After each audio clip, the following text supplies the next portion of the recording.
Governor साहब इनकार नहीं कर रहे, कहते हो जाएगा, करेंगे, पर वो समय आ नहीं रहा है। लेकिन राजभवन किसी के चुनावी वादों को पूरा करने के लिए नहीं है। नमस्कार। हिमाचल प्रदेश में एक बार फिर से राजभवन और सरकार आमने सामने आ गए हैं। जी हाँ, मैं बात कर रहा हूँ नौतोड़ भूमि मामले में, जिस मामले को लेकर एक बार फिर से राज्यपाल और प्रदेश सरकार के राजस्व मंत्री जगत सिंह नेगी आमने सामने आ गए हैं। इससे पहले भी जगत सिंह नेगी व राज्यपाल के बीच में विशेषकर किन्नौर में जो चीन के साथ लगती हमारी सीमा है उसको लेकर के कई बार विवाद हो चुका है और दोनों की तरफ से सवाल और जवाब आते रहे हैं। लेकिन इस बार मामला एक विधेयक का है जिसे कहा जा रहा है कि वो राज्यपाल के पास लंबित है, लेकिन अब तक पूरा नहीं हुआ है। मंत्री जगत सिंह नेगी ने राज्य पर आरोप लगाया था कि उन्होंने मंत्रिमंडल द्वारा पारित प्रस्ताव को मंजूरी नहीं दी है, जिस कारण जनजातीय क्षेत्र के लोग प्रभावित हो रहे हैं। उन्होंने कहा था कि अगर स्थिति ऐसी ही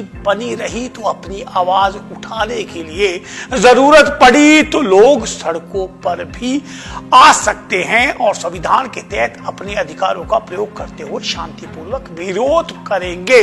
वहीं अब राज्यपाल शिव प्रताप शुक्ल ने भी इन आरोपों का पलटवार किया है। उन्होंने कहा कि राज्य भवन ने इस संबंध में लाभार्थियों से सूची मांगी थी, लेकिन अब तक उन्हें यह सूची उपलब्ध नहीं करवाई है।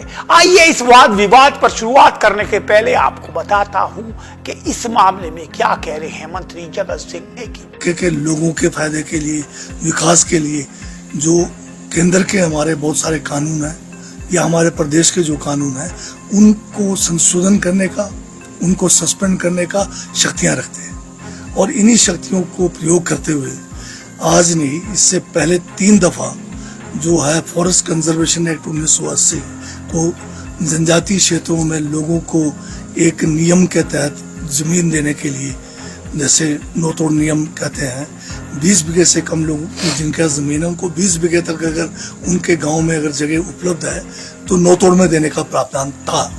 उसमें 1980 का जो कानून आ गया फॉरेस्ट कंजर्वेशन एक्ट, उसके कारण वो देना संभव नहीं हुआ।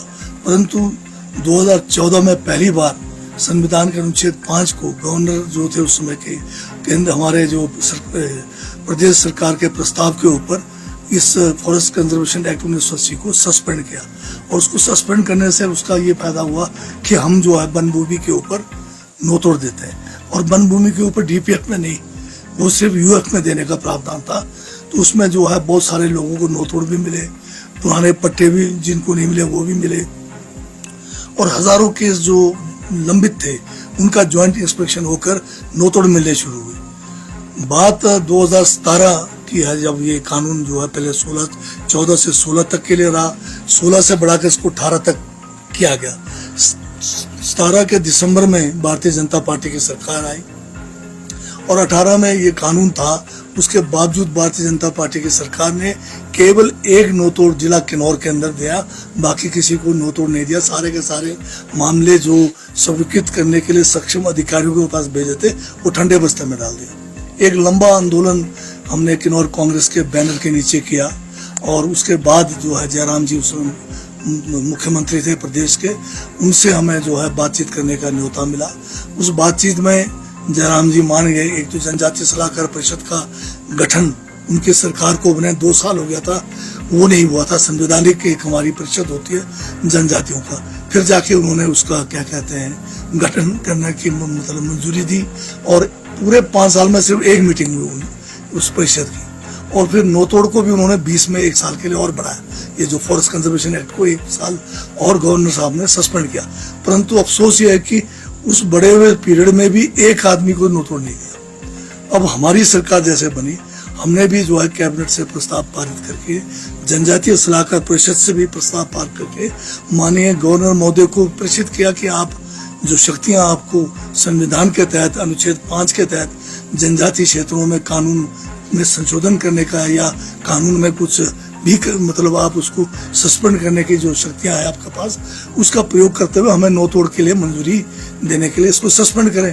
परंतु अफसोस इस बात का है कि अब 2 साल का समय जा रहा है।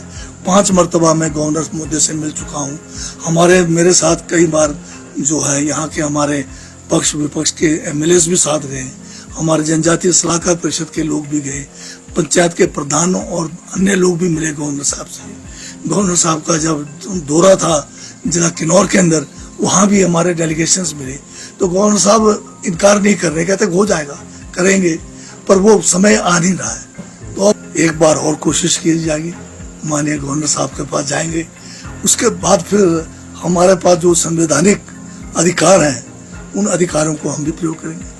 तो ये था जगत सिंह नेगी का बयान, जिसमें उन्होंने कहा कि प्रस्ताव पर चर्चा के लिए उन्होंने 5 बार राज्यपाल से मुलाकात की है। इसके अतिरिक्त किन्नौर दौरे के दौरान भी जनजातीय क्षेत्र के प्रतिनिधिमंडल ने उनसे मुलाकात करके इस मामले में बात की थी। सरकार ने राज्यपाल की सभी आपत्तियों का समाधान कर दिया है, लेकिन मंजूरी ना मिलने का कारण स्पष्ट नहीं है और इस नियम के पास ना होने के चलते लगभग 20,000 से अधिक जो इसके आवेदन करता है, जो जनजातीय क्षेत्र से संबंध रखते हैं, उनको इसका लाभ नहीं मिल पा रहा है। उन्होंने कहा कि इससे पूर्व भी राज्यपाल इन शक्तियों का प्रयोग कर चुके हैं और नौ तोड़ के तहत पात्र परिवारों को भूमि देकर उनकी आय बढ़ाने का प्रयास किया जा रहा है, ताकि वो लोग वहां से पलायन ना कर सके, और इससे पूर्व भी ऐसे प्रयासों के सकारात्मक परिणाम आए हैं। ये तो था नेकी का पक्ष। अब बात करते हैं इस मामले में राजभवन की। राज्यपाल ने इस मामले में अपनी स्थिति स्पष्ट करते हुए सरकार को 2 टूक कह दिया है कि इस मामले में लाभार्थियों की सूची मांगी गई थी। आइए आपको सुनाता हूं क्या कहते हैं राज्यपाल श्री प्रताप शुक्ल। हमने कुछ बातों पर आपत्तियां किया है, उस आपत्ति का जवाब मांगा है। अभी तक वहां से कोई जवाब नहीं मिला है। राजभवन पूरी तौर पर नियमों के अनुसार काम करेगा। हमने कभी ये नहीं कहा कि हम नौतोड़ से अलग हैं। हमने हमेशा ही कहा कि नहीं, नौतोड़ पर वो करेंगे, लेकिन यह बात मांगी है कि भाई कितने लोग हैं, वह नाम कौन से हैं। अगर यह नहीं दिखाएंगे, फेक कर करके दिखाने का काम करेंगे, तो उसके लिए राजभवन जवाबदेह नहीं है। राजभवन निश्चित रूप से सबके लिए देगा, लेकिन राजभवन किसी के चुनावी वादों को पूरा करने के लिए नहीं है। तो माननीय मंत्री हैं, जब भी आए उनका स्वागत है, ऐसा कुछ नहीं है। सरकार के मंत्री हैं और राजभवन ही उन लोगों को शपथ दिलाया है, तो ऐसी स्थिति में हम उनका थोड़े अनादर कर सकते हैं, वो भले राजभवन का अनादर करें।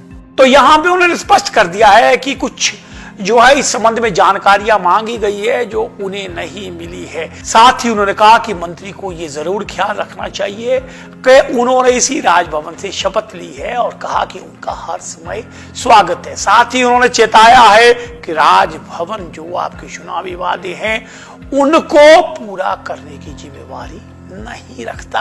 कुल मिलाकर के एक बार फिर से राज्यपाल और मंत्री आमने सामने हैं। इस मामले को लेकर जयराम ठाकुर ने भी तलख तेवर दिखाए हैं और उन्होंने इसकी कड़ी निंदा करते हुए कहा है कि सुक्खू को अपने मंत्री पर लगाम लगानी चाहिए। तो भाजपा सरकार और राजभवन, इसके बीच में यह विवाद है। अब देखते हैं इसका समाधान कैसे होता है। क्या इस मामले का कोई समाधान होता है या ये प्रक्रिया आगे बढ़ती है। इसी तरह की खबरों के लिए आप देखते रहिए समाचार फर्स्ट टू टॉप पॉइंट।